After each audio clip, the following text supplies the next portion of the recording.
O calor é uma forma de transferência de energia entre corpos com diferentes temperaturas. O calor sempre flui do corpo mais quente para o corpo mais frio. Hoje nós vamos até o laboratório realizar um experimento e verificar a transferência de calor de um aquecedor elétrico para uma massa de água. Vamos lá?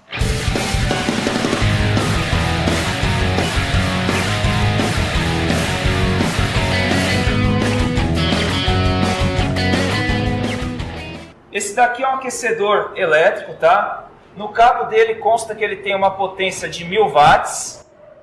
E a gente está aqui no laboratório para verificar se esse aquecedor realmente consegue transferir essa potência toda para a água. Se esse aquecedor consegue transferir a energia de 1000 joules a cada segundo para a água, tá?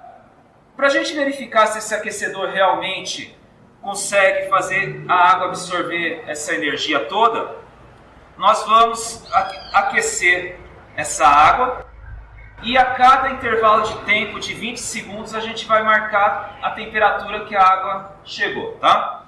Então, inicialmente, tá? Verificando aqui, a água está a 24 graus Celsius, tá? Não é muito fácil de enxergar aqui nessa escala, mas está marcando 24 graus Celsius. Então, eu coloco o termômetro de volta na água, coloco o aquecedor na água e eu vou ligar ele e a cada 20 segundos a gente registra a temperatura atingida, tá? Então, aquecedor dentro da água, temos 400 ml de água sendo aquecida e eu mexo continuamente isso daqui para misturar a água. Então eu mexo esse termômetro continuamente para registrar a água. Primeiros 20 segundos a temperatura chegou a 30 graus Celsius. Coloco de volta na água. A gente vai esperar completar os 40 segundos desde o início. 40 segundos. A temperatura da água atingiu 36 graus Celsius. Coloquei de volta na água e vamos aguardar mais 20 segundos, tá?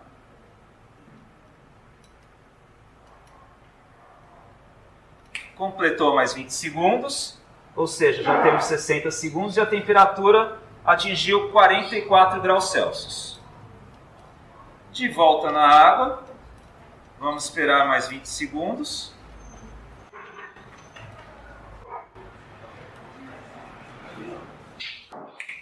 Mais 20 segundos passou e a temperatura atingiu 52 graus Celsius. A gente registrou então, tá? Com base nesses 80 segundos que a gente registrou, nós vamos, nos próximos passos, estar verificando a potência que a água recebeu, tá? Ok, vamos para os próximos passos do experimento e descobrir quanto foi a energia térmica ou calor que a água recebeu durante esse experimento. A gente começa relembrando os dados. Nós tínhamos 400 ml de água que estavam inicialmente a 24 graus Celsius e que atingiu 30 graus Celsius após 20 segundos do experimento. Após 40 segundos do experimento, essa água atingiu 36 graus Celsius. Após 60 segundos, 44 graus Celsius. E após 80 segundos, que foi a última medição que nós fizemos no experimento, a água atingiu 52 graus Celsius. A primeira coisa que a gente tem que fazer é saber quanto de massa de água havia no experimento. Isso a gente pode descobrir sabendo qual a massa específica da água e qual o volume de água que havia no becker do experimento. A gente sabe que a massa específica da água, ou densidade, é de 1 grama por mililitro. Se nós trouxermos essa massa específica para a equação e também o volume da água, a gente pode descobrir facilmente que a massa de água que havia no experimento era de 400 gramas.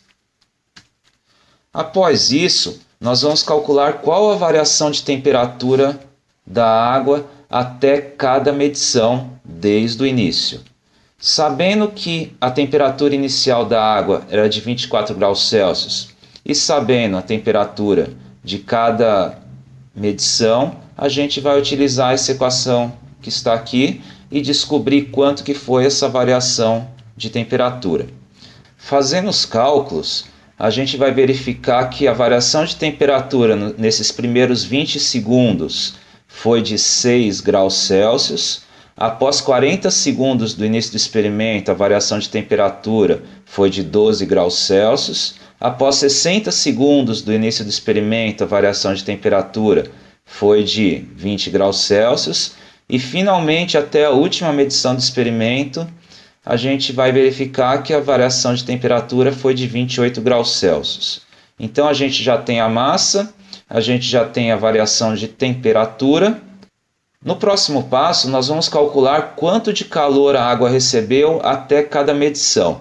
Para isso, basta multiplicarmos a massa de água pelo calor específico da água e pela variação de temperatura que a gente calculou no passo anterior até cada medição.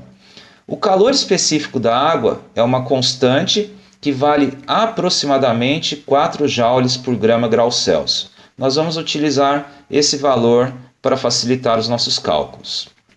Quando nós trouxermos esses dados para a equação, nós vamos calcular e verificar que a água recebeu 9.600 joules nos primeiros 20 segundos, 19.200 joules nos 40 primeiros segundos, 32.000 joules até completar 60 segundos e até o final do experimento a água recebeu 44.800 joules. No próximo passo, nós vamos desenhar um gráfico onde relacionaremos a quantidade de calor que a água recebeu em função do tempo que passou no experimento. Os pontos de cada uma das medições estão representados com esses quadrados azuis. E depois de desenhar esses pontos, nós vamos ajustar uma reta de forma que ela fique o mais próxima possível de todos os pontos que a gente havia desenhado anteriormente. Finalmente, no último passo, nós vamos calcular quanto de calor a água recebeu em função do tempo do experimento. Para isso, a gente retoma o gráfico que nós havíamos desenhado e aqui no final da reta ajustada, ou seja, no tempo de 80 segundos, que corresponde ao final do experimento, a gente verifica quanto de calor a água recebeu até esse instante, ou seja, 43.000 joules. E com esses 43.000 joules de energia que a água recebeu nesses 80 segundos, a gente pode verificar que essa água recebeu 537,5 joules por segundo, ou seja, 537,5 watts. Verificamos então que a água recebeu pouco mais da metade da potência do aquecedor elétrico, que era de 1000 watts. Bom, a gente termina por aqui, tá? O objetivo não é se estender ainda mais nesse vídeo. Espero que vocês tenham gostado e até a próxima. Obrigado, hein?